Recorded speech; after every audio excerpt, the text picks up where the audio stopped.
میں تھوڑے تھوڑے اشارے کر کے بتا دیتا ہوں. جب آپ بیٹے ہیں تو آپ کہہ رہے ہیں کاش میرے ماں باپ زندہ ہوتے، میں ان کی خدمت کرتا. پھر فرمایا اور نہیں تو میری ماں تو ہوتی. چونکہ ماں کو دیکھا ہے نا، باپ کو دیکھا نہیں ہے، تو فرمایا کاش میری ماں زندہ ہوتی اور میں عشاء کی نماز کے لیے مصلی پہ کھڑے ہو کے الحمدللہ رب العالمین پڑھ رہا ہوتا، اور ادھر سے میری ماں مجھے بلاتی محمد، تو میں نماز توڑ کے کہتا جی اماں جان میں آ رہا ہوں، نماز پھر پڑھا دوں گا. اپنے والدین کی عزت کرو. یہاں کا بڑھاپا بڑا خوفناک ہے کہ اولادیں چھوڑ جاتی ہیں اور ماں باپ ٹوائلٹ جانے سے بھی عاجز ہوتے ہیں. اپنی ماں کی دعا لو، اپنے باپ کی دعا لو. میرے نبی نے فرمایا ہاں عمر میرے بعد ایک آدمی آئے گا، اس کا نام ہوگا اویس، اور وہ کرن کی شاخ سے ہوگا. ہو گیا ٹائم؟ اچھا.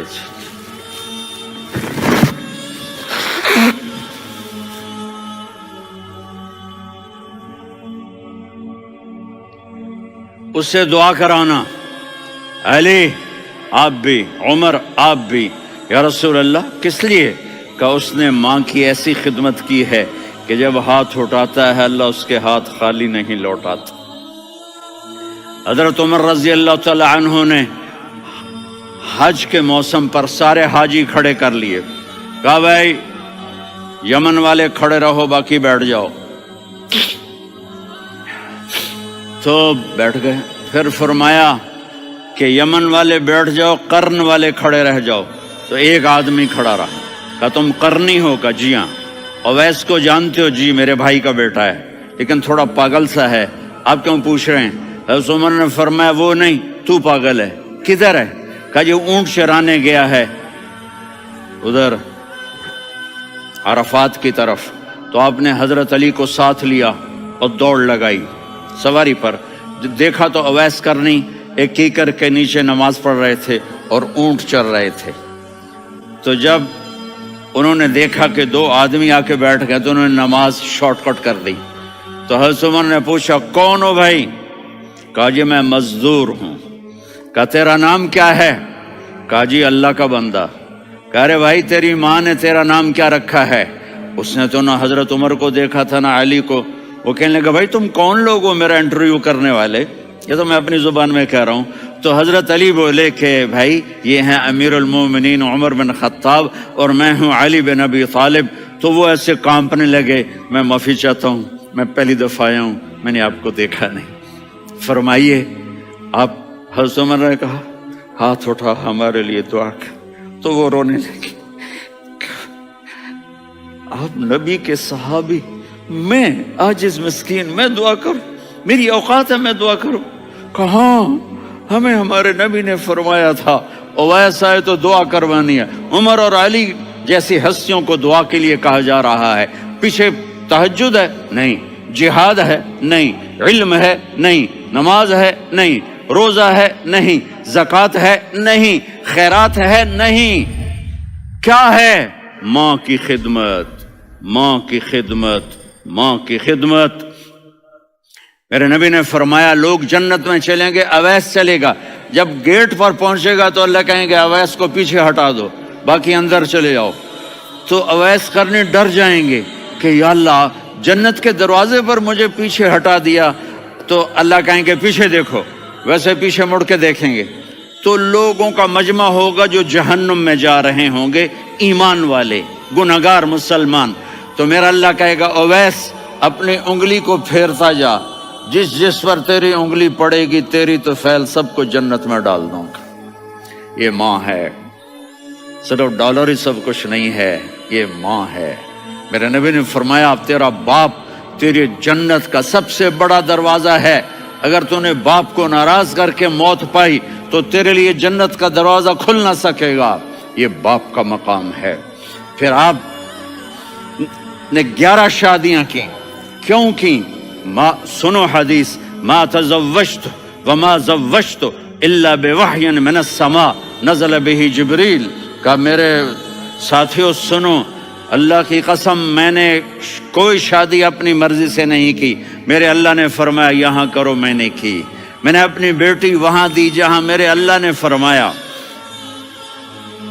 تو اتنی شادیاں کیوں کی ہیں؟ ہمیں گھر کی زندگی سمجھانے کے لیے. میری بات غور سے سنو، دنیا کا سب سے بڑا رشتہ خاوند اور بیوی ہے.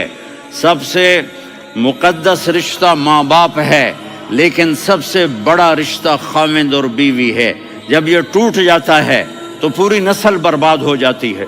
اس لیے آپ نے زندگی گزار کے دکھائی. آپ گھر میں جھاڑو دے رہے ہیں، آپ آٹا گوندھ رہے ہیں، آپ حضرت عائشہ کو لقمے بنا کے کھلا رہے ہیں، اور حضرت عائشہ کی دلداری کے لیے فرما رہے ہیں عائشہ سننا حدیث طبرانی کی، عائشہ انہو لیہون علی الموت ان اریتکی زوجتی فی الجنہ. عائشہ مجھے جب سے پتا چلا ہے نا کہ تو جنت میں میری بیوی ہے تو مجھے تو مرنے کا شوق لگ گیا ہے. اللہ کی قسم ہمیں سکھانے کے لیے تھا. جس نے اللہ کو دیکھ لیا ہو اسے عورت کی کیا خواہش رہ جاتی ہے. یہ ہمیں سکھانے کے لیے تھا کہ سب سے زیادہ عزت بیوی اپنے خاوند کو دے، خاوند اپنی بیوی کو دے.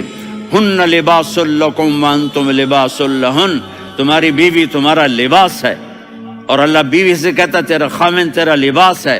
آپ نے 11 گھروں کو کس طرح آباد کیا، کس محبت سے کیا کہ 2 مہینے چولہا نہیں جلتا اور کسی کی زبان پر شکایت نہیں.